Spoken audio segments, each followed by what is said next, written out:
السلام علیکم ورحمۃ اللہ وبرکاتہ۔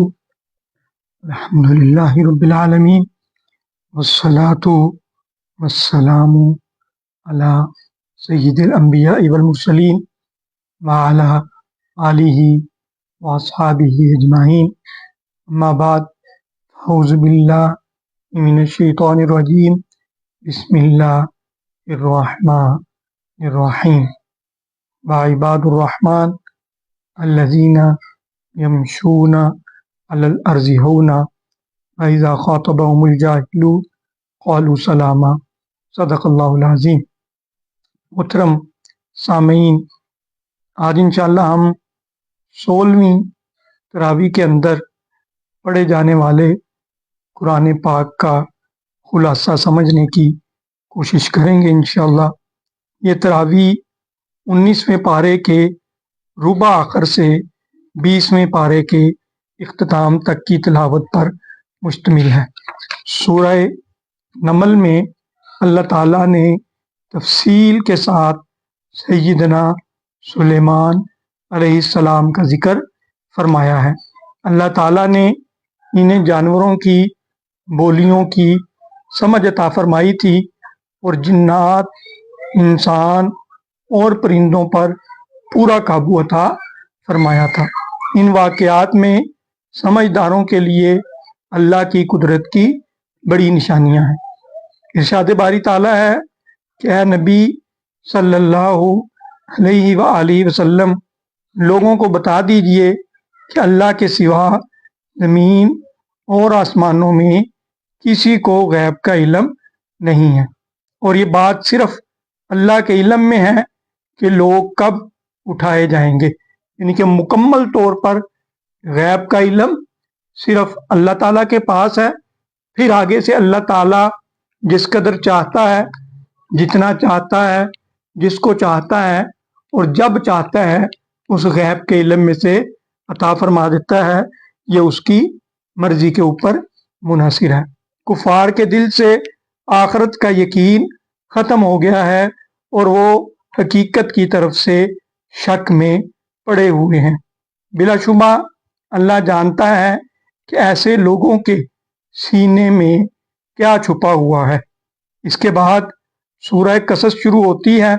سیدنا موسیٰ علیہ السلام کی بعثت اور فرعون کی ہلاکت کا پورا واقعہ، اور پھر قارون کی بے پایہ دولت، اس کا غرور و تکبر، اور پھر اس کا ماں اپنی تمام دولت کے زمین میں دھنس جانے کا ذکر فرما کر اللہ تعالیٰ نبی صلی اللہ علیہ وآلہ وسلم سے ارشاد فرماتا ہے کہ ہم یہ معلومات آپ کو اس لیے مہیا کر رہے ہیں کہ آپ نافرمانوں کو متنبع کر دیں، شاید کہ وہ ہوش میں آ جائیں۔ یعنی کہ قارون کا اللہ تعالیٰ نے ذکر کیا، اور باقاعدہ طور پر آج کی تلاوت میں یہ بات آتی ہے کہ اس کے پاس اتنی دولت تھی کہ اس کی جو کنجیاں ہیں، جو اس کے لاکرز تھے جہاں پر اس کی دولت محفوظ تھی، ان لاکرز کی کنجیاں اتنی زیادہ تھی کہ وہ اٹھانے کے لیے اونٹوں کا پورا ایک قافلہ اس کے ساتھ ہوا کرتا تھا۔ اتنا وہ دولت مند تھا۔ لیکن اتنی دولت ہونے کے باوجود جب وہ اللہ تعالیٰ کا باغی بنا تو پھر اس کو دنیا کے اندر بھی ذلت اور رسوائی سے کوئی نہ بچا سکا، اور آخرت کے اندر بھی اس کا جو نتیجہ نکلے گا اس کے اعمال کا، وہ سخت سزا اور آگ کی صورت میں نکلے گا۔ وَلِعُوذُ بِاللَّهِ تعالی۔ اللہ تعالیٰ ارشاد فرماتا ہے کہ ہم یہ معلومات اس لیے دے رہے ہیں تاکہ لوگ یہ سمجھ لیں کہ ان کو آخرت میں اپنے اعمال کی جواب دہی کرنی ہے، ورنہ اپنی بدعمالی کی بدولت ضرور کسی وبال میں گرفتار ہو جائیں گے۔ یعنی کہ وبال سے، ناکامی سے بچنے کی واحد صورت وہ یہ ہے کہ وہ یہ جو بدعمالیاں ہیں ان کو چھوڑ دیں، گناہوں کو چھوڑ دیں۔ اے نبی صلی اللہ علیہ وآلہ وسلم، آپ منکرین سے پوچھیں کہ انہوں نے کبھی اس حقیقت پر غور کیا ہے کہ اللہ اگر ہمیشہ کے لیے ان پر رات کی تاریکی طاری فرما دے تو اللہ کے سوا کون ہے جو انہیں اس طریقے سے نکال کر روشنی میں لے آئے۔ ان کے جب رات آتی ہے اس کے بعد پھر دن آتا ہے، تو وہ کون ہے جو لے کر آتا ہے؟ اگر اللہ تعالیٰ دن کو روک لے تو کیا دنیا کے اندر کسی کے پاس یہ قوت، طاقت، جرت، اقتدار، حکومت ہے کہ وہ دن کو لے آئے؟ اگر اللہ اس دن کو روک لے تو یہ اللہ تعالیٰ کا اقتدار ہے، یہ اللہ کی رحمت ہے کہ اس نے دن اور رات بنائے تاکہ روزی تلاش کریں اور سکون حاصل کریں اور اپنے رب کے شکر گزار بنے۔ اے نبی، لوگوں کو ہدایت کا کام انجام دیتے رہو اور مخالفین کی مزاحمت کی فکر نہ کرو۔ دنیا کی ہر شے فانی ہے بجز اللہ کی پاک ذات کے، اس کی فرما روائی ہر جگہ ہے، سب کو اس کی طرف لوٹ کر جانا ہے۔ اس کے بعد سورہ عنکبوت شروع ہوتی ہے۔ ارشاد باری تعالیٰ ہے کہ کیا لوگ اس خوش فہمی میں مبتلا ہیں کہ ان کے صرف یہ کہہ دینے سے کہ وہ ایمان لے آئے ہیں ہم ان کی آزمائش نہیں کریں گے۔ لوگوں، تم پر جو سخت وقت آتا ہے دراصل وہ تمہارے صبر و تحمل کا امتحان ہوتا ہے۔ اس طرح ہم اہل ایمان کو بھی جان لیتے ہیں اور جھوٹوں کو بھی پہچان لیتے ہیں۔ یہ سچ ہے کہ ہم نے تمہیں ماں باپ کے ساتھ اچھا سلوک کرنے کا حکم دیا ہے، لیکن اگر وہ تم کو شرک پر مجبور کریں اور تمہارے ایمان میں خلل ڈالیں تو ان کا کہا مت مانو۔ یہاں پر یہ بات واضح ہوتی ہے کہ والدین کا بہت بڑا مقام ہے، ان سے حسن سلوک کا اللہ تعالیٰ بار بار کہتے ہیں اور ہر سپارے کے اندر، ہر دوسرے سپارے کے اندر ان سے حسن سلوک کا ذکر ہے، لیکن ساتھ ہی بات کہی کہ ان سے حسن سلوک کرنا ہے، لیکن وہ اللہ کی نافرمانی کا حکم دیں تو پھر ان کی بات قطعاً نہیں ماننی۔ جیسے ابراہیم علیہ السلام نے اپنے ابا جان کی عزت کی، رسپیکٹ کی، ان کو بات سمجھانے کی کوشش کی، لیکن جب انہوں نے شرک کا حکم دیا، اللہ کی نافرمانی کا حکم دیا، تو اس حکم کو انہوں نے نہیں مانا۔ کافر مومنوں سے کہتے ہیں کہ ہمارے طریق کی پیروی کرو، ہم تمہارے گناہ سمیٹ لیں گے۔ وہ جھوٹے ہیں، کوئی کسی کا بوجھ نہیں اٹھائے گا، کوئی کسی کا بوجھ نہیں اٹھائے گا، ہر کسی کو اپنا ہی بوجھ اٹھانا پڑے گا۔ یہ بدقسمتی کی بات ہے کہ ہمارے معاشرے کے اندر نا ایک بہت بڑا طبقہ ایسا موجود ہے کہ وہ نماز نہیں پڑھتے، لیکن وہ کسی نہ کسی بظاہر سو کالڈ شخص کے ساتھ وابستہ ہے، اور جب ان سے ہم کہتے ہیں کہ تم نماز کیوں نہیں پڑھتے تو وہ یہ کہتے ہیں جی ہماری جگہ وہ پڑھ لیتے ہیں، انہوں نے ہمیں گارنٹی دی ہے کہ وہ ہماری نمازوں کا حساب دے لیں گے، وہ ہماری بخشش کروا دیں گے، وَلِعُوذُ بِاللَّهِ تعالیٰ۔ تو یہاں پر کہا گیا کہ ایسا ممکن نہیں، ہر ایک کو اپنا بوجھ خود اٹھانا پڑے گا۔ اس کے بعد سیدنا نوح علیہ السلام کا واقعہ بیان فرمایا ہے۔ وہ 900 برس تک اپنی قوم کے درمیان فرائض پیغمبری ادا کرتے رہے، مگر قوم نافرمان تھی، بالآخر طوفان کے عذاب میں مبتلا ہو کر ہلاک ہوئی۔ اس کے بعد سیدنا ابراہیم، سیدنا لوط، سیدنا شعیب علیہ السلام کی قوموں کی ہلاکت کا ذکر ہے۔ ان کی گمراہی، بدعمالی اور فحش حرکات کی وجہ سے عذاب الہی نازل ہوئے اور ہلاکت کا سبب بنے۔ ان واقعات میں عقل رکھنے والوں کے لیے نصیحت ہے، سب کو اسی کی طرف لوٹنا ہے، قیامت برپا کی جائے گی، انصاف کے لیے میزان قائم کی جائے گی اور کسی شخص کی ذرا سی بھی حق تلفی نہیں ہوگی۔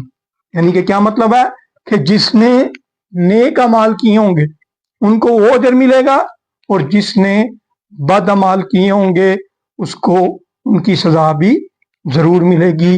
یہ اللہ تعالیٰ کی جو عدل کی صفت ہے اس کا تقاضا ہے۔ ہاں کوئی تھوڑی بہت کمی بیشی ہوگی، پاسنگ مارکس جو ہیں ان کے قریب قریب ہوں گے، تو وہ اللہ کی رحمت شامل حال ہوگی کہ اللہ تعالیٰ جو فرماتے ہیں کتب علی نفسہ الرحمہ، یہ ہم نے بڑی تفصیل سے پڑھا تھا، تو اس رحمت کی بدولت وہ تھوڑی بہت کمی بیشی معاف ہو جائے گی۔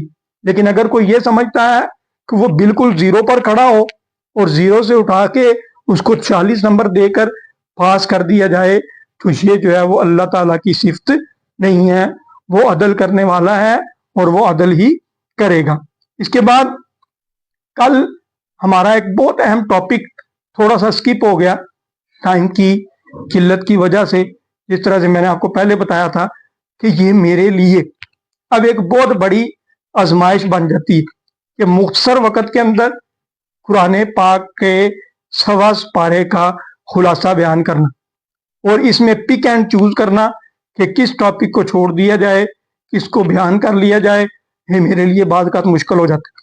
تو کل ہمارا ایک بہت اہم ٹاپک رہ گیا اور وہ ایسا ٹاپک ہے کہ اگر ہم پورے قرآن پاک کو ایک طرف بھی رکھ دیں اور صرف اس بات کے اوپر عمل کر لیں, ان ہدایات کے اوپر عمل کر لیں جو میں اب آپ کے سامنے بیان کرنے لگا ہوں, تو ہماری ہدایت کے لیے یہ کافی ہو جائے گا. تو اس لیے میں اب تھوڑا سا آپ کے سامنے وہ ٹاپک جو ہے وہ واضح کرنے لگا ہوں, اس کے اوپر روشنی ڈالنے لگا ہوں.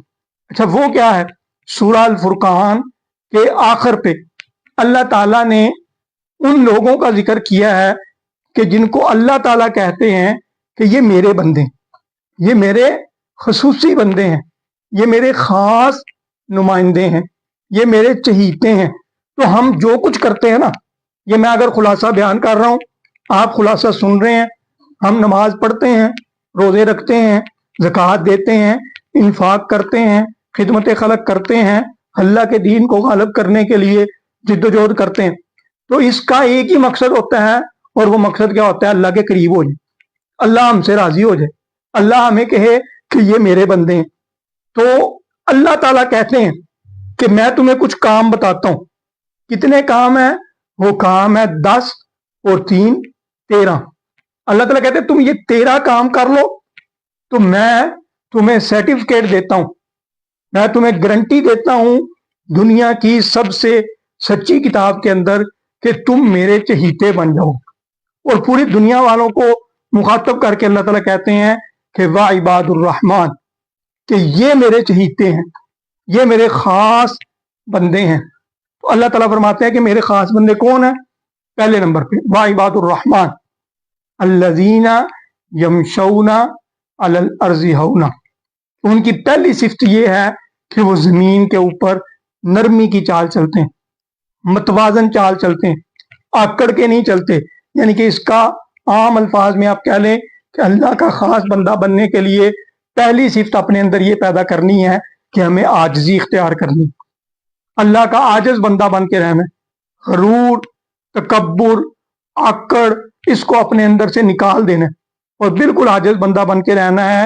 اور اللہ تعالیٰ کے عاجز بندے کی خوبی یہ ہے کہ اس کی چال متوازن ہوتی, نہ بیماروں والی چال کہ کوئی بندہ دیکھ کے کہے کہ یہ تو کوئی بیمار جا رہا ہے, اور نہ آکڑ والی چال کہ دیکھنے والا کہے کہ یہ بندہ اپنی چال کے ذریعے سے اپنی چندراہٹ کو نمایاں کرنا چاہتا ہے. تو پہلی خوبی عاجزی. دوسری خوبی کہ جو اللہ کے نیک بندے ہیں وہ جاہلوں سے الجھتے نہیں ہیں. وَإِذَا خَاطَبَهُمُ الْجَاهِلُونَ قَالُوا سَلَامًا, کہ اگر کوئی جاہل ان کے منہ کو آتا ہے, ان سے بحث کرنا چاہتا ہے, تو وہ اس سے بحث نہیں کرتے, بحث نہیں کرتے, بلکہ ان کو سلام کر کے ان کے اوپر سلامتی بھیج کے کہ تم اپنا کام کرو, ہم اپنا کام کرتے ہیں.